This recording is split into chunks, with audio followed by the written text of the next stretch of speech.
Jadi kalau Bapak dan Ibu sudah levelnya pimpinan organisasi, institusi, coba jawab ini pertanyaan saya ya. Pertanyaan saya pertama, apa saja proses bisnis organisasi kita saat ini? Gitu ya. Coba petakan. Sebagian besar nggak bisa jawab gitu ya. Saya sekarang sedang ada kerjaan konsultansi ya, perusahaan yang itu ada sekitar hampir 2.000 karyawannya ya, 2.000-an karyawannya di Karawang ya. Kemudian proses bisnis aja nggak ada. Perusahaannya udah sekian puluh tahun. Ya.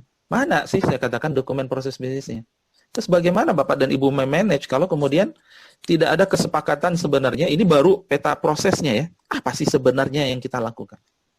Belum lagi saya masuk ke pertanyaan yang kedua. Dari sekian proses bisnis itu, mana yang menjadi competitive advantage kita? Gitu ya. Jadi ini udah agak ya. Mana gitu ya. Dan kemudian pernah nggak kita petakan proses bisnis mana yang kita belum excellent? Ini harusnya, ini kita excellent nih. Seperti tadi, nyembelih gitu ya. Teknologi pisaunya sudah tajam, kemudian customer-nya sudah bahagia. Ya. Hewannya tersenyum ketika disembelih begitu ya. Ya. Jadi mana yang masih nggak bisa jawab lagi? Masuk lagi saya pertanyaan yang keempat. Proses bisnis mana yang kritis? Sehingga itu harus dimonitor. Jadi tugasnya pimpinan itu, ini loh proses bisnis yang saya harus monitor. Ini terkait dengan risiko, ini terkait dengan rahasia perusahaan. Ini terkait dengan sesuatu yang kalau ini tidak excellent, ini berdampak kepada citra branding organisasi kita. Apalagi gitu ya, nomor 1 aja nggak ada jawabannya gitu ya, apalagi masuk nomor 4. Ya. Termasuk juga proses bisnis mana yang kemudian inti, yang core, mana yang non-core dan seterusnya. Gitu ya. Jadi Bapak dan Ibu ya, kalau Bapak dan Ibu berada dalam posisi pimpinan, ini yang nomor 1 ya. Ya. Jadi nggak bisa ya, proses bisnis itu nanti misalnya dipetakan ada 200 item proses bisnis, nanti ada istilahnya, terserah pemetaannya seperti apa gitu ya. Nggak mungkin kita mengelola 200-200-nya, kita plototin satu-satu gitu ya. Ya, Bapak dan Ibu akan ya sebagai seorang strategic leader itu hanya akan melihat mana yang kritis, mana 20% yang strategik, kemudian ini yang harus kita kelola maturitasnya, petakan maturitasnya saat ini 1 skala 5, aduh kenapa ya kita begini aja masih jelek, harusnya ini kita sudah berbicara, ini kita sudah harus mature. Makanya kalau teman-teman yang kerja di Toyota, ya, training untuk mengencangkan baut itu aja sekian lama itu ya. Jadi kalau ingin ngencengin baut kendaraan, itu posisi kakinya gimana, posisi tangannya seperti apa, muternya bagaimana, alat yang digunakan standarnya seperti apa. Itulah yang kita bicara tentang excellent. Gitu ya. Jadi kita yang bicara excellent. Jadi ini harusnya ya, ini memang saya selalu banyak di setiap organisasi pertanyaan-pertanyaan ini yang kemudian jadi apa gunanya pimpinan begitu ya. Kemudian yang dikelola apa sih sebenarnya? Oh, kami ingin mencari market Pak, kita ingin cari project, tugas kami gini-gini. Oke. Ya, saya katakan balik lagi ke analisis SWOT-nya. Bapak dan Ibu berada di posisi mana organisasinya? Ya, kalau memang kita merasa proses bisnis kita sudah excellent, sudah mature, kita sudah punya dashboard untuk mengelola, ya oke. Tapi kalau kita masih berantakan dalam mutu ya keorganisasian kita, tata kelola organisasi kita, ya itu dulu yang kita bereskan, gitu ya. Sambil juga boleh kita melakukan yang lain. Karena inilah ya proses bisnis, kalau kita lihat paradigmanya balance scorecard, ya, pengelolaan proses bisnis inilah yang akan membuat organisasi kita bisa sustain dalam jangka panjang. Ya, itu gambaran. Apa itu proses bisnis? Inilah, ya, ini satu definisi, kumpulan aktivitas pekerjaan terstruktur yang saling berhubungan menyelesaikan suatu masalah tertentu atau menghasilkan suatu produk mendukung pencapaian organisasi. Ya, ini harus dipetakan. Memetakannya juga kadang-kadang nanti kalau Bapak dan Ibu breakdown lagi, ternyata ada proses bisnis yang harusnya ada tapi tidak terpetakan. Ada ternyata proses bisnis yang kemudian dipetakan, ternyata dikerjakan oleh lebih dari satu ya unit dan seterusnya. Jadi dia overlapping dan seterusnya. Jadi ini jadi PR pertama ya. Tapi saya tidak jadi PR untuk dikumpulkan ya. Jadi kalau Bapak dan Ibu jadi leader ya, lihat ya. Saya di suatu BUMN besar saja, ini baru 3 tahun yang lalu ini kita bantu ya. Saya nggak usah sebut ya. Beberapa BUMN besar itu kita bantu memetakan proses bisnis 3 tahun terakhir. Bayangkan ya. Dan itu kita minta jadi SK-nya direksi. Inilah proses bisnis kita. Itu baru yang langkah nomor 1 ya, menjawab pertanyaan nomor 1. Ya, saya challenge lagi, Pak, ini harus dipetakan nih, merah, kuning, hijau. Jadi mana proses bisnis kita yang kita masih parah, mana yang kita sudah excellent itu hijau. Kalau merah, ini sepakat nggak kita ini harus hijau? Apa roadmap kita untuk membuat itu, gitu ya? bengong-bengong itu direksinya biasanya, gitu ya. Karena membangun proses bisnis mungkin tidak populer gitu ya, tapi baru dampaknya 2 tahun, 3 tahun, tapi ya gitu yang harus kita bangun. Jadi yang dimaksud dengan proses bisnis itu sesuatu yang memberikan nilai tambah, ya, kemudian yang akan meningkatkan efektivitas, efisien, dan kemudian dia akan memberikan ekselensi, ya. Jadi silakan dijawab ya Bapak dan Ibu, sudah bisa menjawab ini belum? Ya, atau kalau punya pimpinan, tanya pimpinannya, udah bisa menjawab ini apa belum gitu ya. Ya. Jadi apa permasalahan umum kita adalah yang pertama tidak ada peta proses bisnis, gitu ya. Jadi nggak ada yang disepakati lah minimal. Ada Pak, masing-masing unit punya, ya masing-masing unit punya, ya. Antar unit jangan-jangan overlap atau jangan-jangan ada yang missing yang disebut dengan white space. Atau tidak ada indikator kinerja. Ya, jadi kalau Bapak dan Ibu ilmi sekarang, ilmi salah satu proses bisnis ilmi pendaftaran misalnya. Ya, ada nggak indikatornya? Pendaftaran itu mulai dari ngeklik ini indikator kita apa terkait dengan proses itu. Jadi ini kita udah bicara indikator proses. Pencapaian kita seperti apa? Benchmark kalau kita ke orang lain seperti apa? Gitu ya. Orang lain kalau mengelola order itu selesai dalam 2 hari, kita masih 2 minggu misalnya. Ya berarti kita masih merah dalam hal indikatornya. Ini indikator proses ya.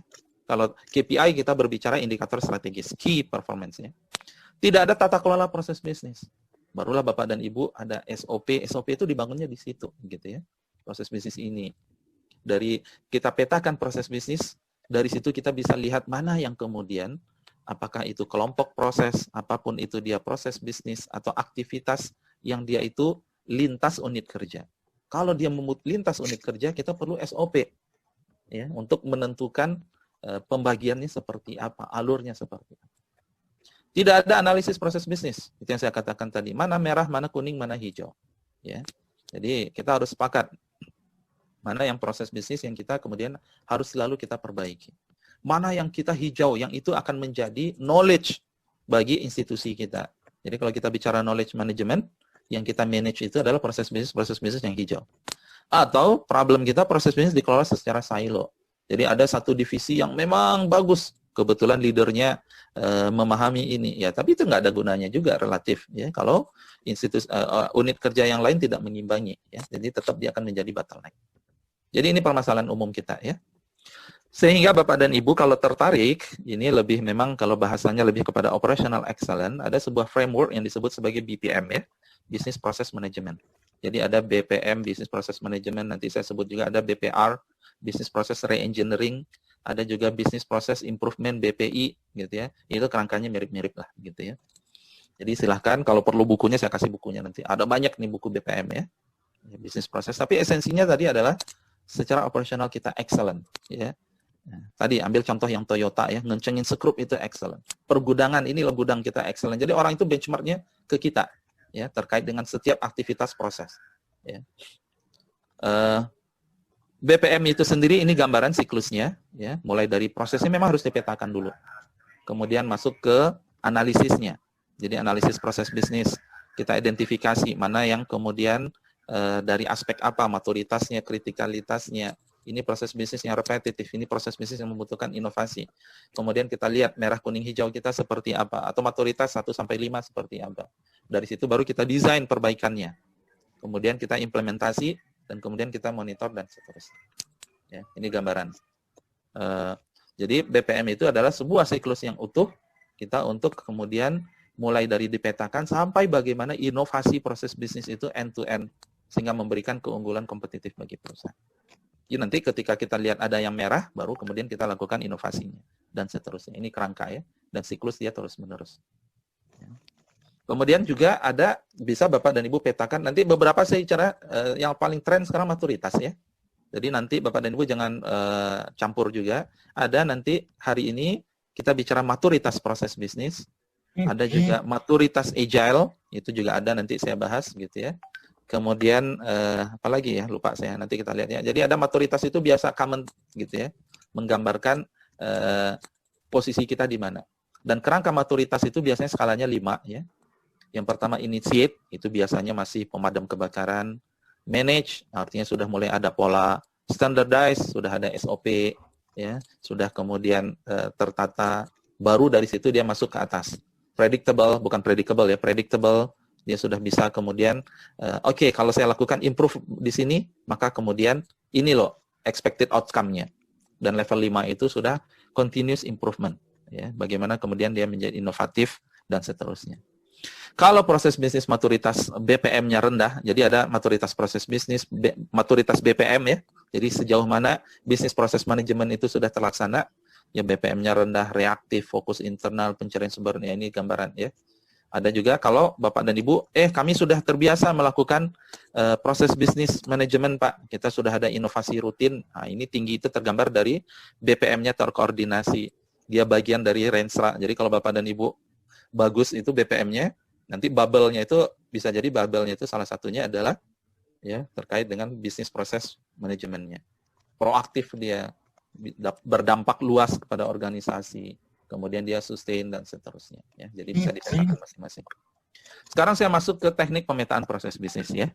Jadi Bapak dan Ibu, gimana cara memetakan proses bisnis?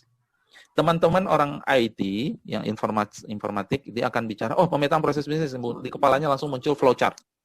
Itu oke, tidak salah gitu ya. Jadi bisa pakai flowchart dan macam-macam.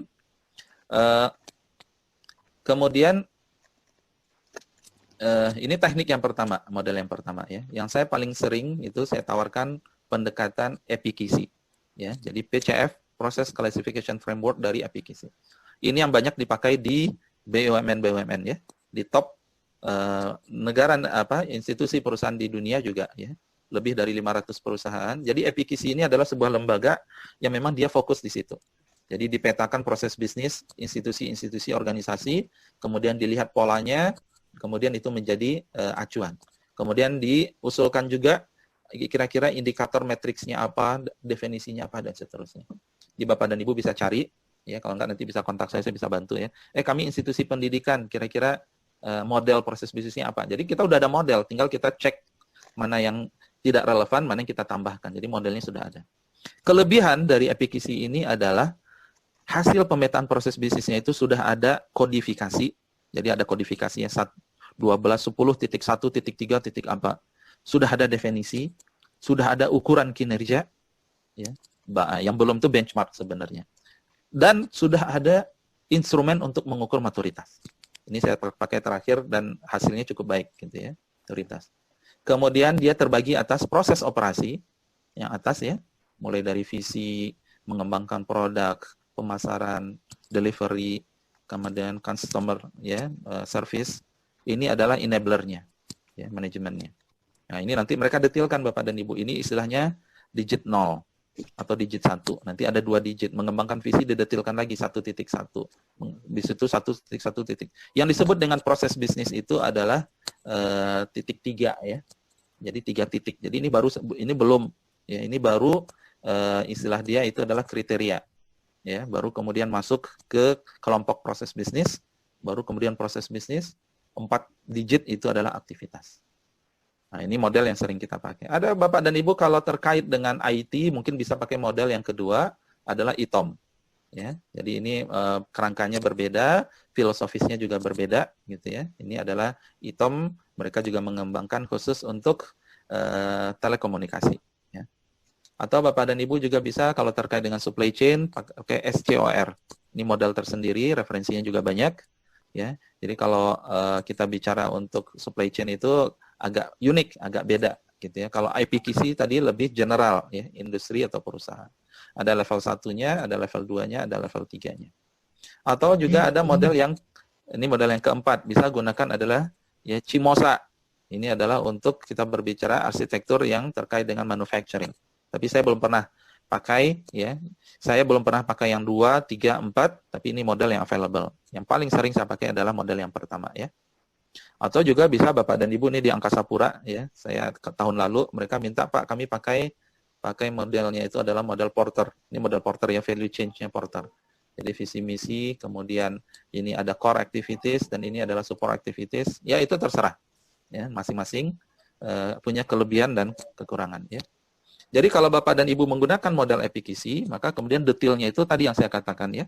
Jadi 1 digitnya itu kemudian didetilkan, kemudian menjadi 2 digit, 2 digitnya didetilkan menjadi 3 digit, dan seterusnya. Ya, ini contoh ya, pengembangan visi, merumuskan visi, misi, kompetensi inti perusahaan. 1.1. Nanti didetilkan lagi. 1.1.1 apa yang terkait dengan ini, didetilkan lagi. Ini kenapa ini kita perlukan? Ya inilah yang kemudian organisasi kita itu ini isinya. Ya. Inilah yang kita katakan, ini yang dilakukan untuk memberikan value, memberikan nilai tambah. Ini yang nanti kita petakan merah, kuning, hijau saya katakan. Jangan di detik 1 ya. Yang merah, kuning, hijau itu di digit 2 atau digit 3. Tergantung. Jadi digit 2. Merumuskan visi, misi, kompetensi inti perusahaan kita itu merah, kuning, atau hijau sih saat ini. Ya. Terkait dengan prosesnya, ya, lamanya, orang lain seperti apa, kualitas hasilnya. Merencanakan aspek engineering sipil. Kita seperti apa saat ini. Gitu ya. Itu yang harus kita monitor. Ya. Kalau kita katakan nanti Bapak dan Ibu akan keluar dengan matriks 2x2. Menurut kita itu kritis atau tidak, itu sumbu X-nya. Sumbu Y-nya itu adalah kinerja kita saat ini, baik atau kurang. Jadi kita akan ada proses bisnis yang menurut kita itu kritis, tapi pengelolanya saat ini masih merah. Itulah yang menjadi prioritas. Ada juga memang kritis kita sudah hijau. Atau sebaliknya, ada yang dia tidak kritis tapi masih merah. Oke, nggak masalah lah gitu ya. Ya, karena dia tidak kritis, kita anggap kesalahan dalam kurang-kurang bagus dalam proses bisnisnya itu tidak berdampak ya, signifikan kepada organisasi. Itu dia menjadi prioritas terakhir. Ya. Nah, ini contoh Bapak dan Ibu, silahkan ya. Saya punya beberapa model nanti. Ya. Dulu, ini ada teman-teman dari PLN nggak di sini ya? PLN itu kita petakan tahun 2016, itu 2 tahun sendiri kita petakan ya. 1,5 tahun. Memetakan proses bisnis, gitu ya. Karena saking besarnya. Gitu. Nah, itu, dan itu kemudian menjadi SK direksi. Ketika kemudian terjadi koordinasi lintas unit, kita diskusi itu sekarang tentang apa sih? Oh, kita bicara sekarang tentang 9.1.3. Oke, kita sepakat ya, kita bicara tentang entitas ini. Jadi, peta proses itu juga menjadi bagian dari komunikasi antar lintas unit. Gitu ya. Itu gambarannya seperti itu. Ya. Pertamina awal tahun sebelum COVID, kita keluar dengan sekitar 134 2 digit ya. Di Pertamina aja 2 digitnya itu 134. Ya, 134 yang itu yang kemudian kita tawarkan untuk dipetakan merah, kuning, hijaunya. Gitu ya. Nah, tapi selesai, habis itu restrukturisasi ya. Karena ganti komisaris, ganti ini gitu ya, terkendala gitu ya. Ya. Jadi padahal perusahaan sudah sebesar itu masih belum punya suatu dashboard mana merah, kuning, hijau untuk proses bisnis. Ini bayangkan aja ya. Baik. Nah, ini yang kemudian Bapak dan Ibu, selain kita bisa petakan merah, kuning, dan hijau, proses bisnis itu juga bisa kita petakan akuntabilitasnya. Ya. Akuntabilitas. Jadi akuntabilitas itu Bapak dan Ibu sesudah punya nih contoh ya. Saya punya yang 1 digit, 2 digit, 3 digit, 4 digit. Mulai 4 digit ini karena dia aktivitas, Bapak dan Ibu bisa petakan input dan outputnya apa. Jadi clear. Nah, jadi tadi saya tawarkan adalah kinerjanya merah, kuning, hijau. Ada dimensi yang kedua Bapak dan Ibu, proses bisnis kita bisa petakan RASCI-nya. RASCI itu matrik akuntabilitas. Siapa di setiap proses bisnis ini yang bertanggung jawab? Responsibelnya. Ya, ini tergantung ya. Kalau dia levelnya 1 digit ini kita bicara direksi.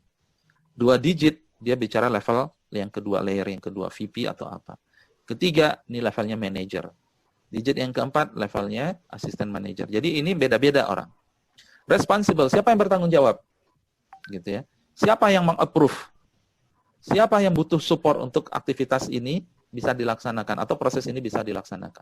Consulted, dia butuh konsultasi dengan siapa? Kemudian inform, hasil proses bisnis bisa disampaikan ke siapa? Nah, Bapak dan Ibu, matriks akuntabilitas ini kalau rapih mengerjakan, ya ini teman-teman di SDM, saya nggak tahu ada yang teman-teman SDM ya. Jadi kalau nyusun job desk itu nggak pakai wawancara ya. Jadi lucu juga saya. Pak, saya punya dapat project nih, suruh bikin job desk. Apa yang Anda lakukan? Saya bilang gitu ya. Saya wawancara setiap orang apa yang dia lakukan gitu ya. Terus saya tuliskan. Ya kalau bottom up begitu pendekatannya, pasti setiap orang yang diwawancara akan ngarang gitu. Jadi maunya itu nanti apa yang dilakukan 10-20 item. Satu dengan yang lainnya saling klaim. Nyusun job desk itu top down saya katakan. Mulai dari proses bisnis. Jadi proses bisnisnya dulu dipetakan, baru kemudian petakan siapa yang bertanggung jawab setiap proses bisnis. Kemudian Bapak dan Ibu tinggal tarik nih kolom R, ini akan menjadi ya tugas. Kemudian approval akan menjadi responsible, tanggung jawab. Gitu ya. Ya. Kalau udah punya ini cepat gitu ya metakannya. Ya. Dan ini saya cukup banyak ya pekerjaan untuk kemudian menyusun job desk dan pendekatan proses bisnis ini hasilnya sangat tajam sebenarnya. Dari situ nanti Bapak dan Ibu akan lihat nanti responsible ya. Bapak Ibu misalnya untuk level manager ada 30 manajer. Tahu-tahu ada satu manajer cuma dapat satu item. Wah, berarti ini manajer ini dipertanyakan nih pentingnya, perlunya apa tidak begitu ya. Jadi bisa dibalanskan juga bebannya antar satu dengan yang lain. Jadi dia bisa untuk ngecek organisasi dan dia bisa memberikan feedback kepada organisasi. Sudah seimbang belum beban kerjanya. Gitu ya. Jadi ini harus tuntas. Ya. Jadi mohon maaf saya nggak bisa tunjukin detail ya, karena detail itu beberapa terkait dengan ya semoga tergambar lah buat Bapak dan Ibu. RASG itu kalau secara definisinya ya, R itu responsible. Pihak yang memiliki risiko, yang melaksanakan lah, do istilahnya, yang melakukan. Di atasnya R itu biasanya ada A, yang meng-approve atau accountable. Dia hanya meng-ACC, menerima, oke, kamu kerjakan, tapi yang fully tanggung jawab di sini. S ini biasanya di bawah atau di samping. Ya. Jadi siapa yang mensupport? Konsul ini biasanya di samping atau di atas. Dia konsultasi ke siapa sih? I ini bisa bebas gitu ya. Siapa yang perlu informasi terkait dengan hasil proses bisnis itu. Jadi kalau Bapak dan Ibu sekali lagi kalau dipetakan detail, job desk beres gitu ya. Jadi Bapak dan Ibu nggak ada istilahnya job desk, sekali lagi itulah yang saya katakan kegunaan matriks proses bisnis selain tadi untuk monitoring kinerja merah kuning hijau, yang kedua adalah kita memiliki akuntabilitas yang jelas proses bisnis itu siapa yang ngerjain. Kalau sudah punya seperti itu, Bapak dan Ibu merancang organisasi itu mudah. Makanya saya katakan tadi ada kaitan antara perancangan proses bisnis dengan perancangan organisasi. Ya.